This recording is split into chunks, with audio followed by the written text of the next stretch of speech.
మన డిబేట్ చూసి ఇప్పుడే ఒక మెసేజ్ వచ్చింది ఇంద్ర, ఇప్పుడే ఒక మెసేజ్ వచ్చింది. మన డిబేట్ చూసి ఓయూ నుంచి ఒక విద్యార్థి ఇప్పుడు మెసేజ్ చేసిండు, హలో పిహెచ్డికి ఎక్కడ కూడా డెడ్ లైన్ అనేది లేదు, డెడ్ లైన్ పెడితే పరిశోధన ఎలా చేస్తారు, పిహెచ్డికి ఇలా డెడ్ లైన్ పెట్టి దాదాపుగా ఒక 500 నుంచి 600 పరిశోధక విద్యార్థులను ఇప్పుడున్న వీసీ కుమార్ గారు చాలా ఇబ్బంది పెడుతున్నారు. ఉస్మానియా చరిత్రలోనే పిహెచ్డి మెస్ను మూసివేశారు, మెస్ బిల్లులు అయితే 6500 వసూలు చేస్తున్నారు, దీనిపై మాట్లాడండి అని ఓయూ స్టూడెంట్ ఇప్పుడు మన డిబేట్. సో మీరు మాట్లాడేది అందరు గమనిస్తారు, సో మీరు కరెక్ట్ గా మాట్లాడండి, ముఖ్యమంత్రి గారు కూడా వినాలి, జాగ్రత్తగా మాట్లాడండి.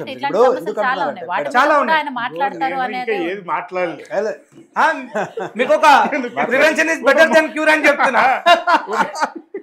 ఒక మోసపూరితమైన ప్రభుత్వాన్ని అందరు కలిసి పారదోలింది.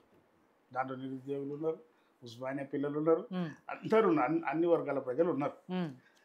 అయితే ఆరంభమైంది పాలన. విషయం ఏంటంటే అన్ని మీకు అందరూ కూడా తెలుసు, ఎంత ఇబ్బంది అంటే 8 లక్షల కోట్ల రూపాయలు జీతాలు వస్తాయి, జీతం ఇవ్వాలిగా. అంటే పాలిస్తున్న సమయంలో ఎంత ప్రాబ్లమ్స్ వస్తాయనేది తెలుస్తుంది, ఆ సీట్లో కూర్చున్నప్పుడు తెలుస్తుంది. సరే, మనం ఖచ్చితంగా చదువుకునేది మన నిరుపేదనం, వాస్తవం తల్లిదండ్రులు కష్టపడుతూ మనల్ని స్టడీ రూమ్స్ పెడుతున్నా, హాస్టల్స్ పెడుతున్నా, కోచింగ్స్ పెడుతున్నా, విపరీతమైన డబ్బులు పెట్టి బతుకుతున్న పరిస్థితి, నిరుద్యోగులు ఉన్న సమస్య అందరికీ కూడా తెలుసు. ఎందుకంటే మేము కూడా ఆ కోవ నుంచి వచ్చిన వాళ్ళమే, ఇప్పటికి కూడా అదే కోవలో ఉన్నోళ్ళమే. కనుక ఉద్యోగం అనేది రావాలని చెప్పి ప్రతి వ్యక్తికి ఉంటుంది కోరిక.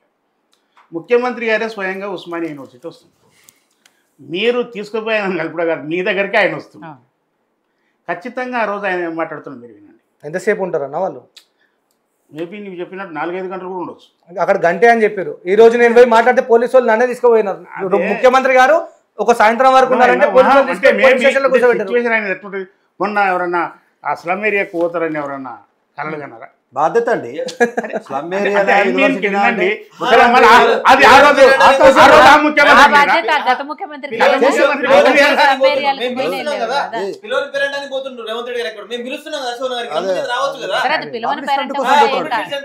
పిలవని పేరెంటమా పిలిచిన పేరెంటమా అంటే ముఖ్యమంత్రిగా ఆయన బాధ్యత. సమస్యలు కూడా ఆయన అదే ఏం మాట్లాడతారో వినండి అంటున్నారు. అశోక్ నగర్ అయినా అది తెలంగాణనే ఉంది. అందులో చదువుకుంటున్న వాళ్ళు ఎవరు మేడం? తెలంగాణ విద్యార్థులే ఉన్నారు. వాళ్ళు ఎవరు మంది కాదు, లేకపోతే విదేశీయులు కాదు. ఇప్పుడు వాళ్ళ కోరిక తీర్చేదైనా ఉస్మానియా యూనివర్సిటీలో చదువుతున్న పిల్లలు ఎవరు? ఉస్మానియా యూనివర్సిటీ ఎక్కడది? తెలంగాణదే కదా అది కూడా. కనుక మన ముఖ్యమంత్రి అక్కడ వస్తున్నాడు. ఖచ్చితంగా ఆ రోజు ఈ యొక్క సమస్యలన్నింటినీ కూడా దృష్టిలో పెట్టుకొని ఖచ్చితంగా నిరుద్యోగ అంశాల విషయంలో మాట్లాడతాడు. ఆ సమస్యలు ఇంకోటి, నేను ఇంకా 4-5 గంటలు ఉంటున్నాను ఎందుకొరకు అంటున్నట్టే, ఆయన అన్నీ తిరిగి చూస్తాడు. హాస్టల్స్ కాడ కూడా వస్తాడు, ఆడున్న పరిస్థితులు చూస్తాడు.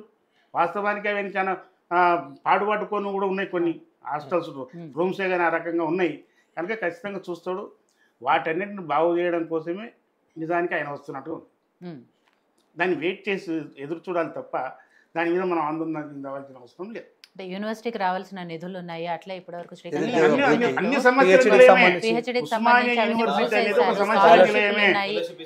బీసీల నియామకం ఉంది, ఇవన్నీ కూడా ఒకటి మేడం. ఉస్మానియా యూనివర్సిటీ అనేది ఒక సమస్యల నిలయమే. అది ప్రతి సమస్యనే ఉంది. ఆడ బిల్డింగ్స్ సమస్యనే ఉంది, హాస్టల్ ఫుడ్ సమస్యనే ఉంది, అన్ని సమస్యలు ఉన్నాయి. ఆడ మేధావులు ఉన్నది కూడా అక్కడనే, విద్య అందించే సెంటర్స్ కూడా అవే. కనుక అక్కడికే వస్తుండు. ఆ రోజు ఏం మాట్లాడుతారో మీరు కూడా ఓపికగా ఉండండి. ఎవరెవరో మాటలు చెప్పి గందరగోళం కావాల్సిన అవసరం లేదు ఇక్కడ. కనుక వచ్చేది మన ముఖ్యమంత్రి, వింటున్నది కూడా మన వాళ్ళే. కనుక ఆ రోజు ఏం చెప్తారని సావధానంగా మీరు వినండి. గొడవలు పెట్టుకోవడం, లేకపోతే పోలీసులు మన మీదకి మన వాళ్ళ మీదకి, అది యుద్ధాలు నడిపించే ట్యాంకు కాదు మేడం, విద్యను అందించే ట్యాంక్ అది కదా. అలాంటప్పుడు మళ్ళీ యుద్ధ ట్యాంకులను ఎవరు ఉసగలుపుతారు? కాకి చొక్కాలని ఎవరు ఉసగలుపుతున్నారు? ముఖ్యమంత్రి జనరల్ గా ఉంటది. అదే నేను వచ్చేది మన ముఖ్యమంత్రి. మేడం నేను ఈ రోజు హాస్టల్ దగ్గర మాట్లాడలేని పరిస్థితి ఉన్నది. మా గొంతు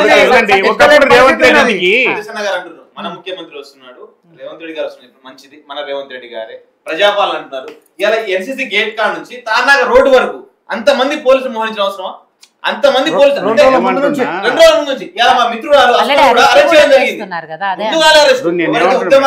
ఎవరైతే ఇప్పుడు ముఖ్యమంత్రి అయిన తర్వాత ఆయన కొన్ని రూల్స్ అండ్ రెగ్యులేషన్స్ ఉంటాయి మేడం, పోలీస్ ప్రికాషన్స్ ప్రోటోకాల్ ఉంటుంది.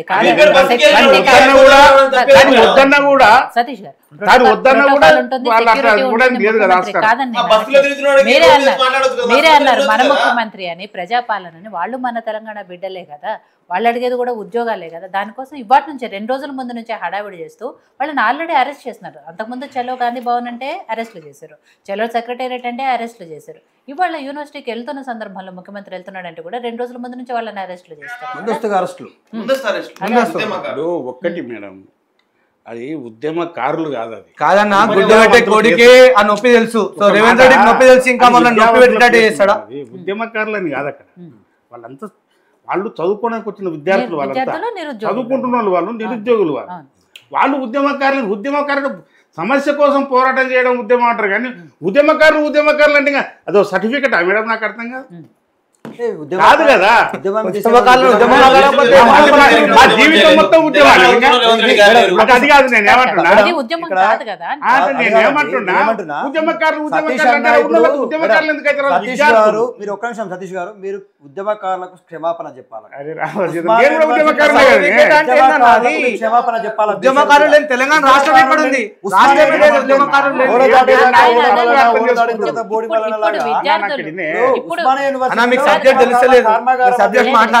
విద్యార్థుల సమస్యలు సతీష్ గారు అనేది ఇప్పుడు అక్కడ ఉన్నది విద్యార్థులు.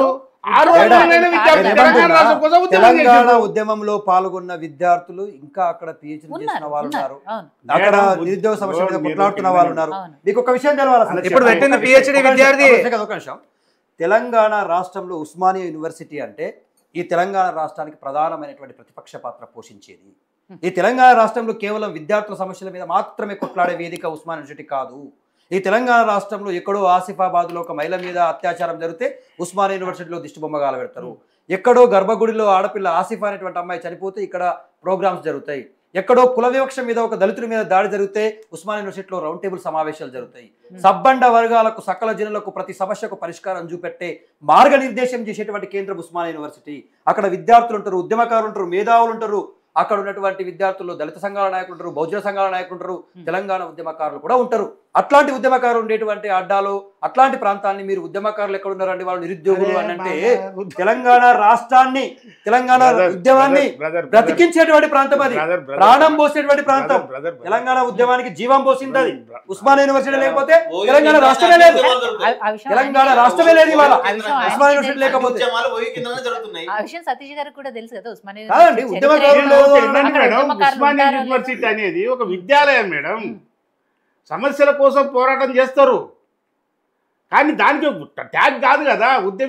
ఉద్యమకారులు అనేది ట్యాగ్ కాదు కదా.